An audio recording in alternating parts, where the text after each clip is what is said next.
Well, good morning, everyone. Hope you're having a great start to your day. Wait for a few folks to come on and say hello to. And good to have you guys join us this morning. Holly, nice to have you on this morning. And Mike from Norland. Maria, good morning. Rosa, good morning. And the other day, Nativity said I miss her. I don't see her name there yet. Sandra, Amelia, Anna from Hamner. Connie, good morning. Pat and Marilyn from Edmonton. Francis, Vaughn, you get bonjour. Kevin, good morning. Hey, Doc. Dr. McEwen's on with us this morning. How are you? Nice to have you on. Inga, Claudie, Deb, Timmons, Lynn, bonjour. Laraine, Adeline, Len and Judy from Edmonton. Another Lynn, Halifax, Nova Scotia. Donna, Bell Valley, Ontario. Jordan, how are you? West Tennessee. Frida, good morning. Bernice, Josephine, and Linda from PEI. Natalie, Oshawa. Leona, good morning. Dubraca, Mississauga. Jeanette, bonjour. Janet, Thunder Bay. Rhonda, help me, Rhonda. Help me, Rhonda. Shireen, how are you? Lute, Africa. Well, hello. Rita, Brahim, dear friend, how are you? And Frances Marie, Melanie, Kimberly, nice to have you on. Wendy, good morning. Markham, Nellie, Rhoda, Diane, Ottawa, Donna, you guys are great. Jenny, Shelley, couple more. Alma, good morning. Hazel, Newfoundland. Saudi, how are you? Jackie, Belil, Melanie, Elaine, Sylvie, bonjour from Quebec, good morning. Joyce, Elora, Maggie, how are you, Maggie? You want me to sing, eh? Teresa, Mary, Rhoda, Labrador, Regina. Okay, guys, we got them. Hey, Karen, how are you? Nice to have you on. And good morning to you. Okay, now look, I got my chart out this morning again, my atlas. I want to talk to you about, I'm going to give you two headlines. I don't know, this has got to be the GI week, right? Because Monday we talked about the liver, non-alcoholic fatty liver. We're going back to that today. Two studies, and I want to give you the headlines. Okay, I'll give you the headlines first, and then we're going to get into some detail, and I'm going to do a little bit of teaching this morning. Okay, I'm going to show you some interesting things when it comes to your liver. And this morning specifically, we're going to look at the gut-liver connection.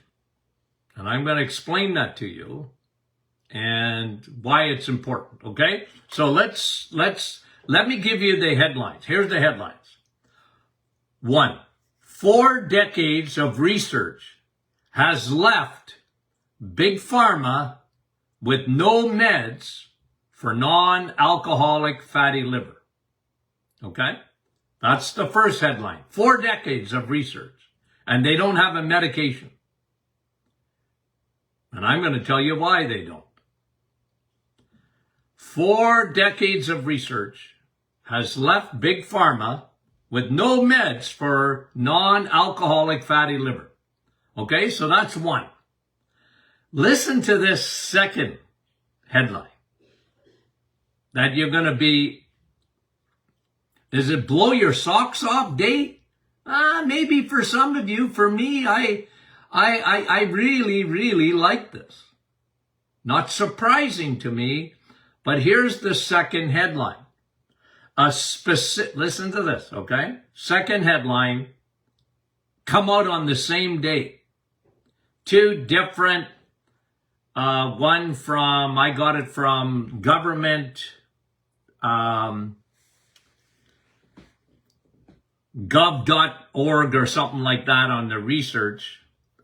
Here's the second one. A specific blend of probiotics can help reverse liver damage in non-alcoholic fatty liver.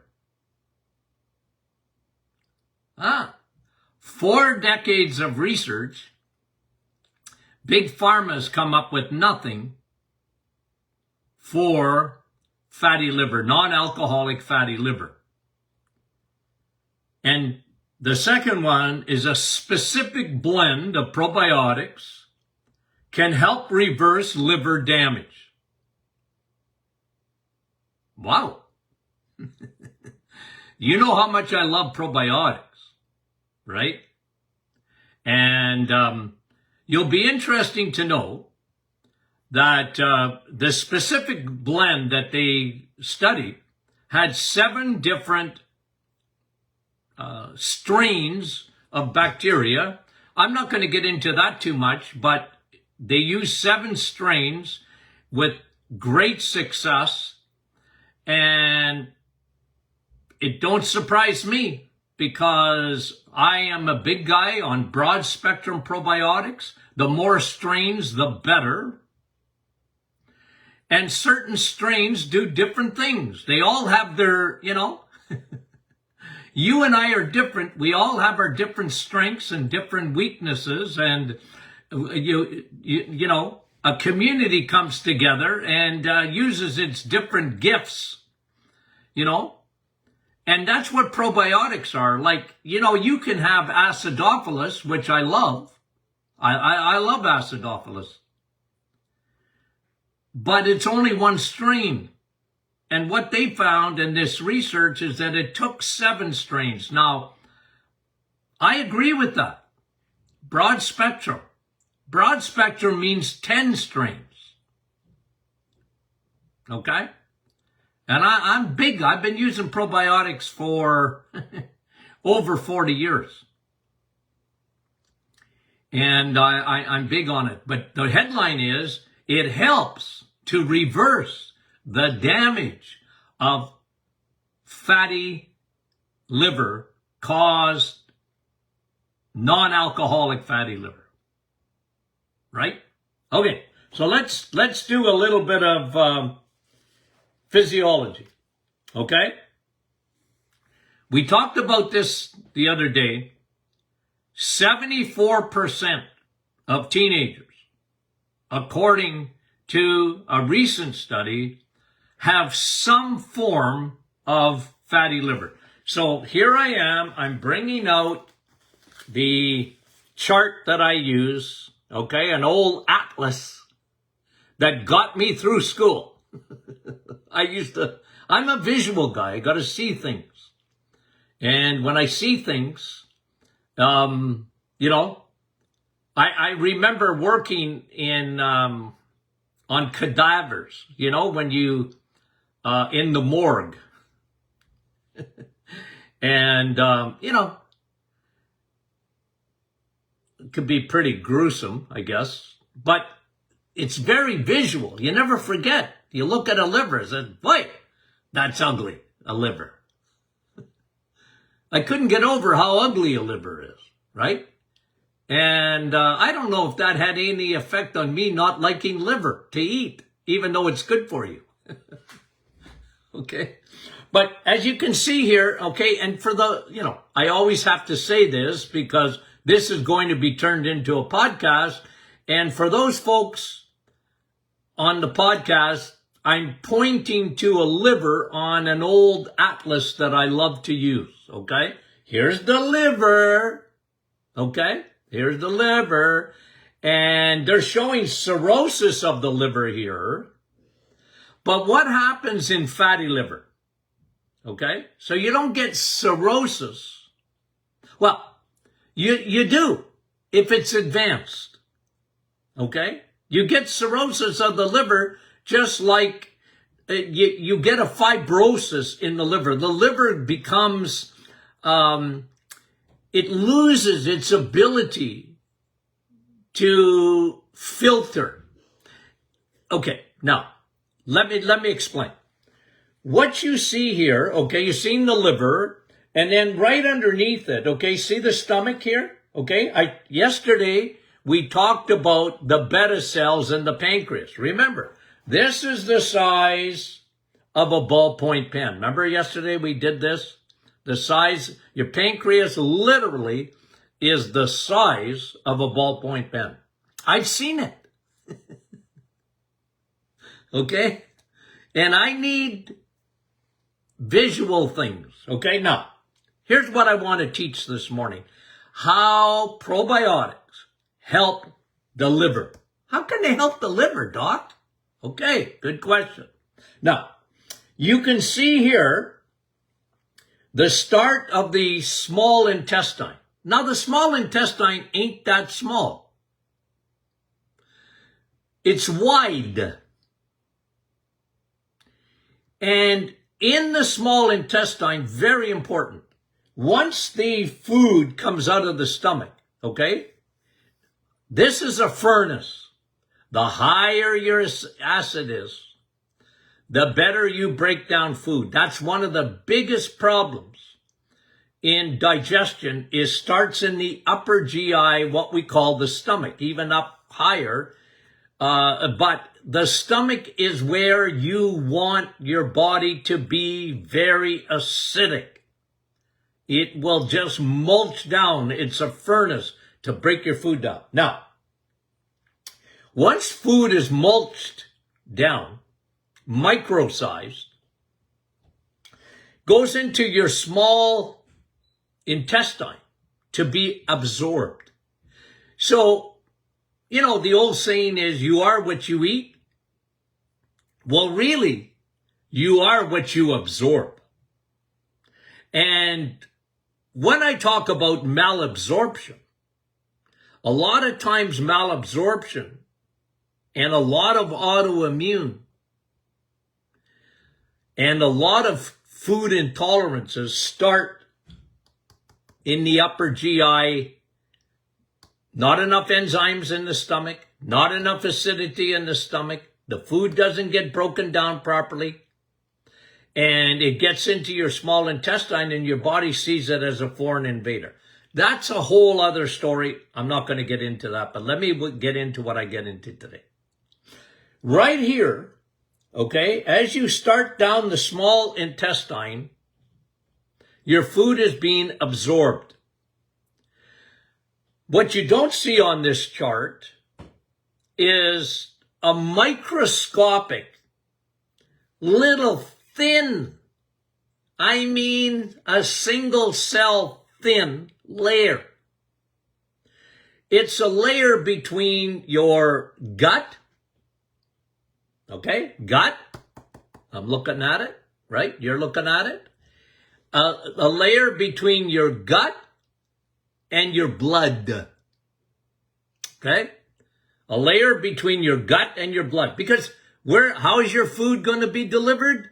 In the river of life, your blood, okay? You can't live without blood. Why? Because it delivers all your oxygen. But not only that, it delivers your nutrition. It delivers your water down the river of life, okay? Now, so you have a little, a teensy-weensy layer between your gut and your blood. The gut-blood barrier. What is leaky gut? Leaky gut is when that barrier is compromised. When that barrier is compromised and the border guards are not there. It's trouble. Okay? Like the Toronto airport is today, apparently. You know why? They don't have enough people working there. They don't have enough border guards. So when you come in, if you want to go to the United States or you come into the United States, from the United States to come through the Canadian border or going the other way to go to the United States, read all about it. Toronto is a mess. Toronto airport's a mess. Okay? Same thing happens in leaky gut. The border guards aren't there. Not enough of them. So what happens? Now you have bacteria, viruses, toxins, undigested poop, micro-sized, can get into your bloodstream. Heavy metals, toxins, gets into your bloodstream. The border guards aren't there. What is the first destination of your blood? Okay? What's the first destination? The liver. Okay? You gotta go, your blood has to go through the liver first. Okay? So your blood, soon as it gets your nutrition or whatever, it goes to the liver, numero uno. Why is that? Well, there's a lot of things that happen in the liver. 600 and more.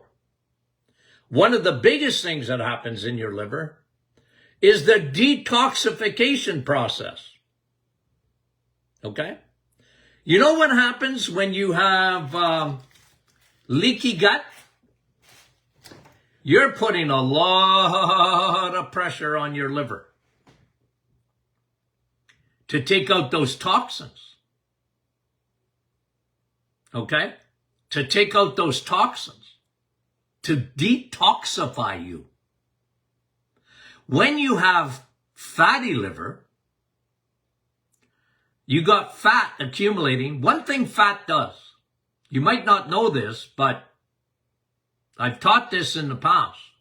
One of the things fat does, when you got fat around your organs, it attracts toxins. Fat loves toxins. Now, I'm not talking fat that you're eating. I'm talking fat around your organs, especially your liver. So toxins accumulate. That's a big issue. It's a big issue. So imagine 75% of teenagers have some form of that fatty liver. What's happening in their body? They don't see it. They don't feel it. But they're in trouble.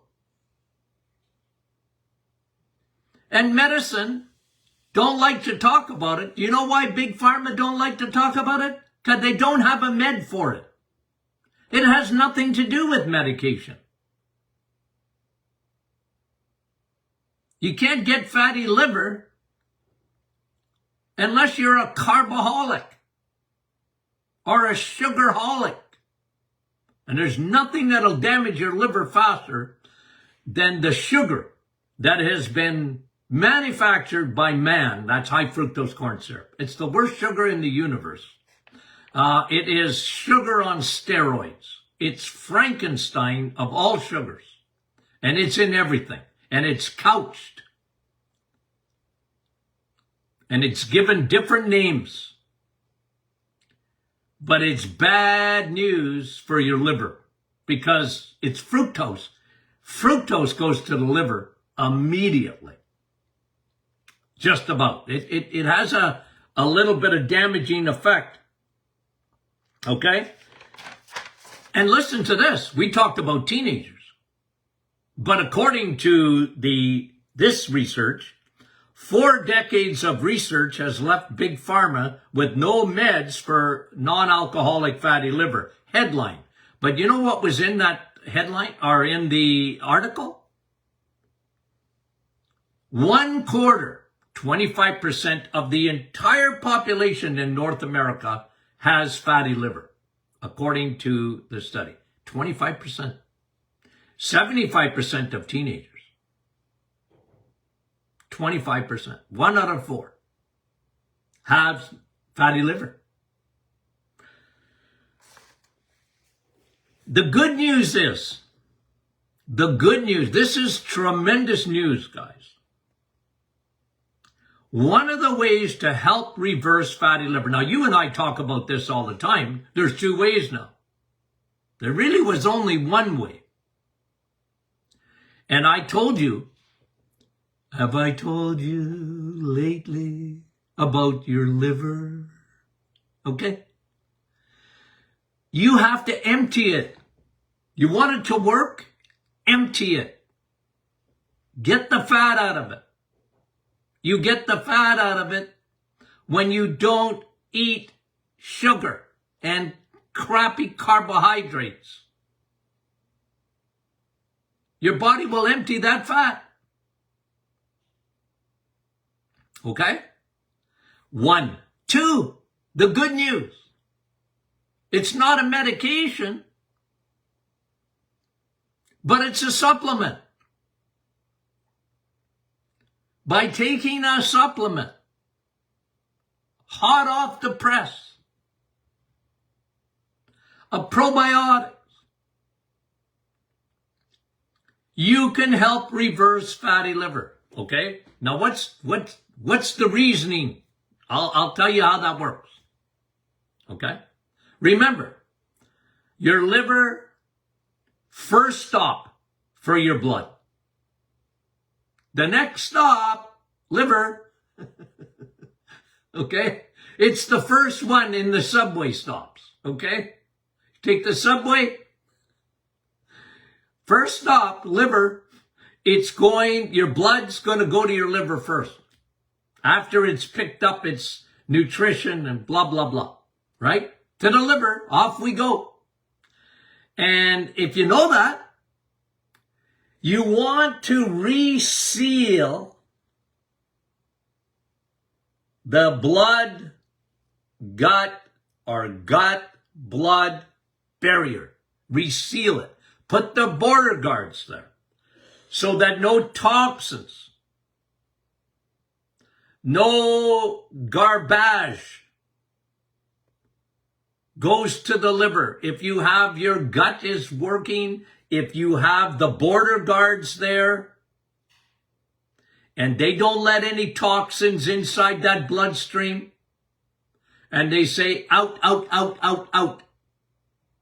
You can't come in. Well, that helps to detoxify your liver. And if you detoxify your liver by eliminating fat, and please, you guys know more than everybody. Fat don't make you fat. Fat does not make fatty liver. Sugar does, honey. Sugar does. And when you insist on eating bread and it turns to sugar rapidly, okay? Bread, pasta, rice, cereal, sugar, sweets, pastries, juice, milk, grocery store milk, flavored yogurt, all that stuff is crap. It's sugar. in nanoseconds. Sweets, pastries, bagels. Oh, Dr. Martin, it's a carrot muffin. Ooh, I don't care. You're having a cake, a piece of cake. With 8 teaspoons of sugar in it from Tim Hortons. Just drink their coffee. Leave the other stuff alone. Okay? Somebody asked me the other day, why would anybody go to McDonald's? I said, well, I like their coffee. You don't have to eat anything else there. I just like coffee, okay? Oh, you guys didn't know that? You didn't hear that? Oh, yeah. Oh, and what coffee does for your liver. That's another one we'll do, okay? You wouldn't believe what vitamin C, the real vitamin C, does for your liver. It detoxes the liver. But guys, okay, so this is really important. What a study. We here we are. For 4 decades, the big pharmaceutical companies, they can't find anything.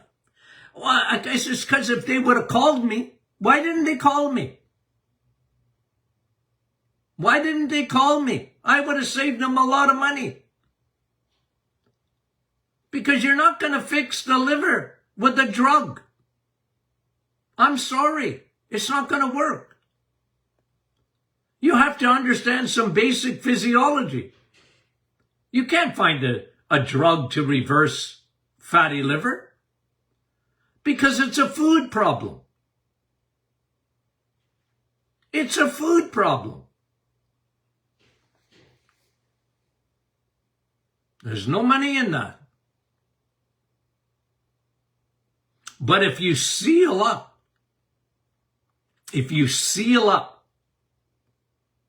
the gut-blood barrier, you're now taking an enormous stress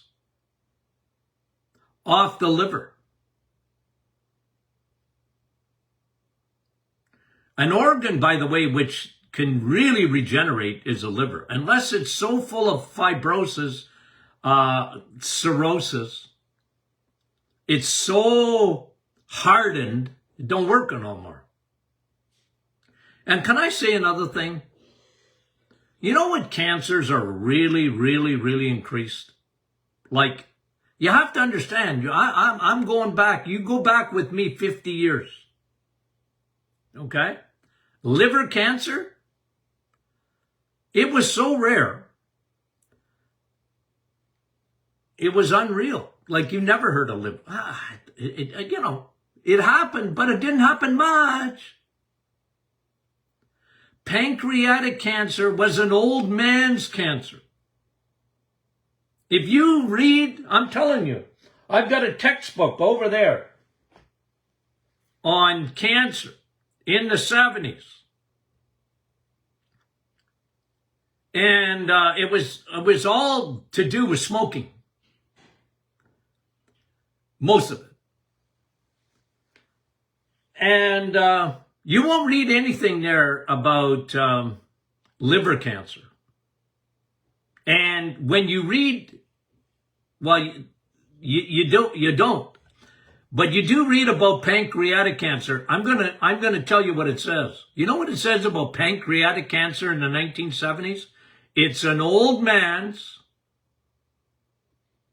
cancer. Rarely ever found in women. It's an old man's cancer.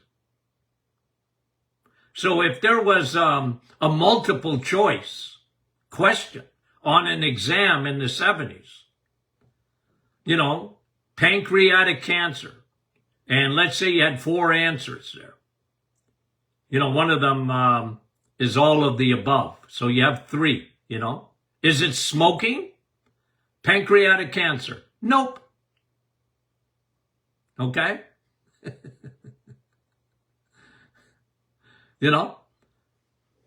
Genetics? Nope. Third answer. An old man's cancer? Yes, that would be the answer. You would get it right. Okay? I hated multiple choice. Ooh. Okay, guys, you know what? Today, pancreatic cancer, it's like an epidemic.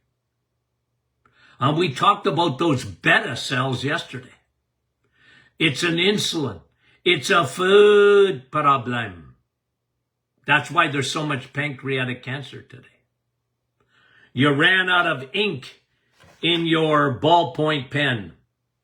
I know that sounds simplistic, but that's the way I remember stuff. And you know what's really on the rise today? The liver cancer. Big time. And like pancreatic cancer, very, very, very much related to the diet. To the diet. And even today, which is a tragedy, is in medical school, they don't teach food. Because if you ask 90% of doctors, maybe 95, what's bad for you? Red meat, cholesterol, lower your eggs. Don't eat cheese. That'll make you fat. That'll clog up your arteries. I'm concerned about your cholesterol. What are you eating that for?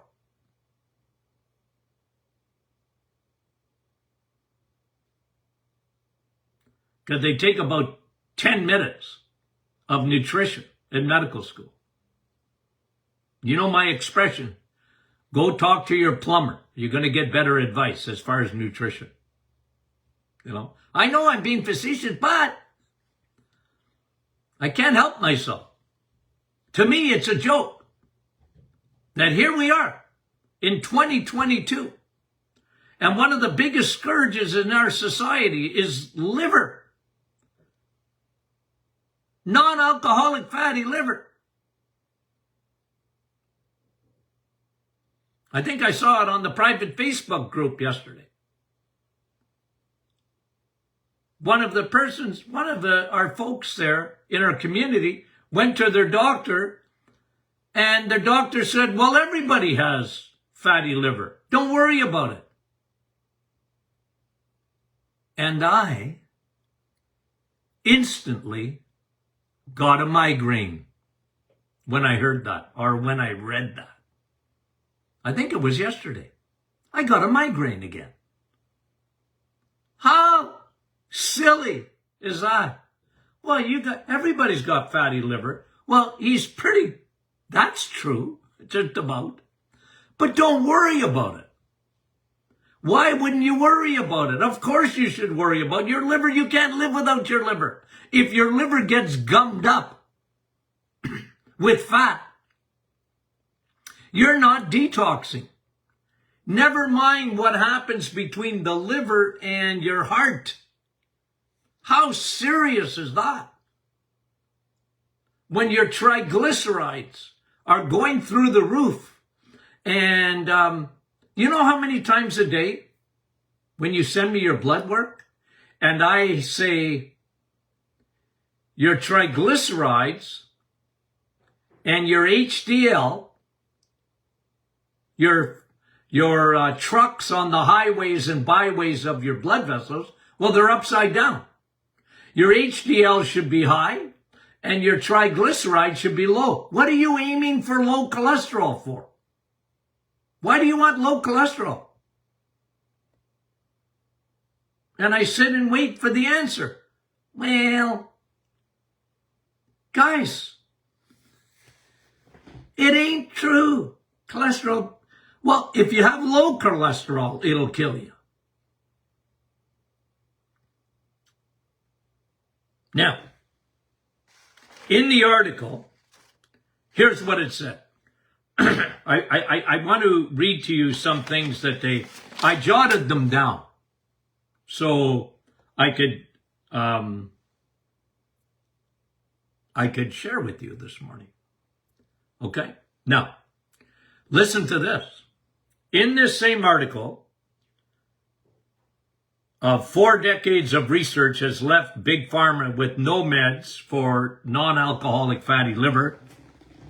And then we find out that a specific blend of probiotics, by the way, okay, a little advertising. I have every one of those 7 strains in our probiotics. I was ahead of them a long time ago on the benefits of probiotics and the specific blend. Now, if you are obese, okay, so 25% of the population have fatty liver, adults. Almost 75% of teenagers in North America have fatty liver. Some form of it. May not be advanced yet, but they're in trouble. They're on the broad road that leads to destruction. The end is bad. Not going to end well. I don't even want to talk to you about fatty liver and diabetes. That'll be another teaching. But listen to this. If you are obese, according to this study, if you are obese, you have a 90% chance that you have fatty liver going on. 90%. You already have fatty liver. And what they're saying is it's the fat around your organs. If you're obese, 90%. But even skinny people, because they can't look inside.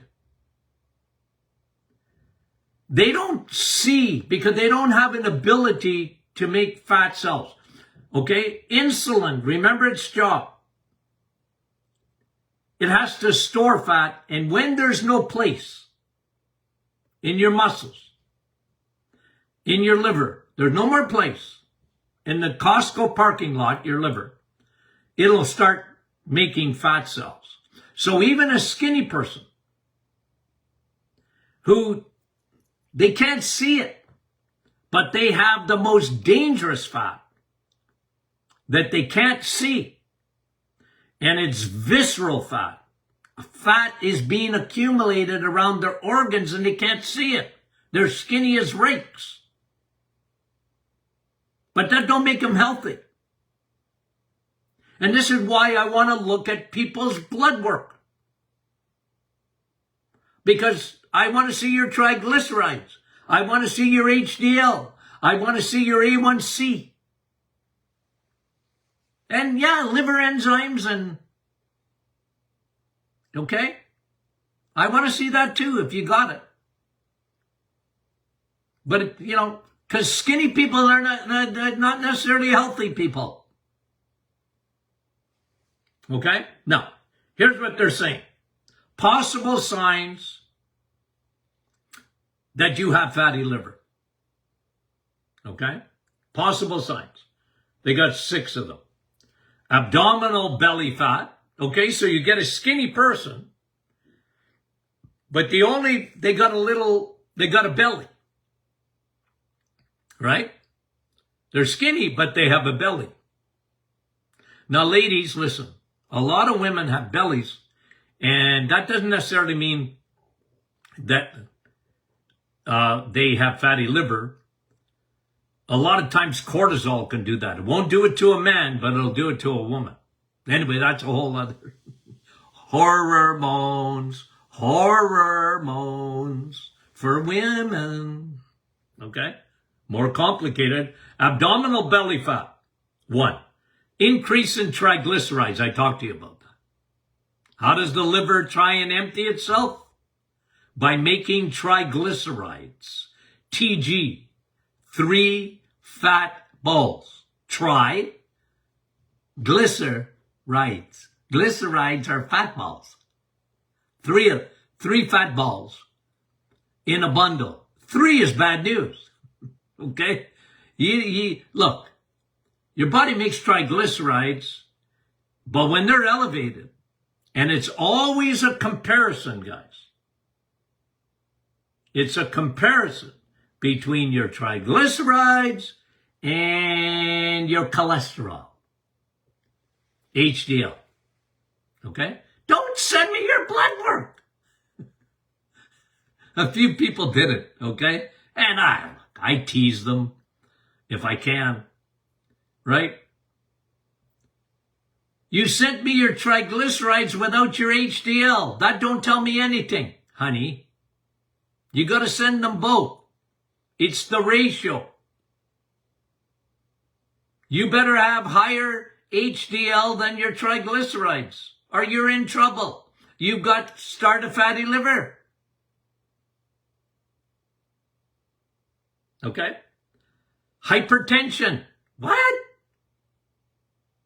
Blood pressure. What?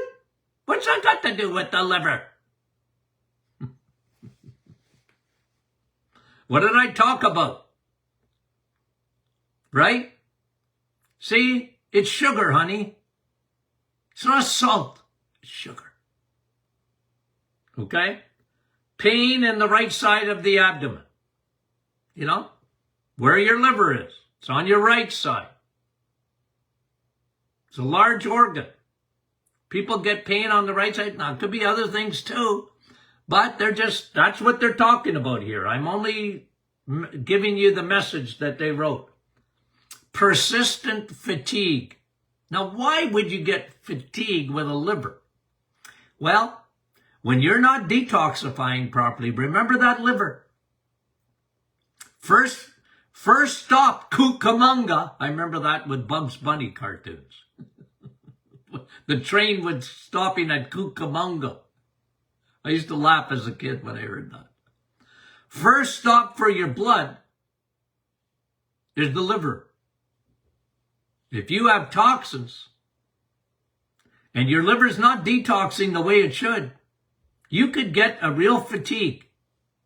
Now, again, you got to do a workup. I mean, that's up to doctors to look for this kind of stuff. And another one, they said, this is the sixth one they had, was binge eating.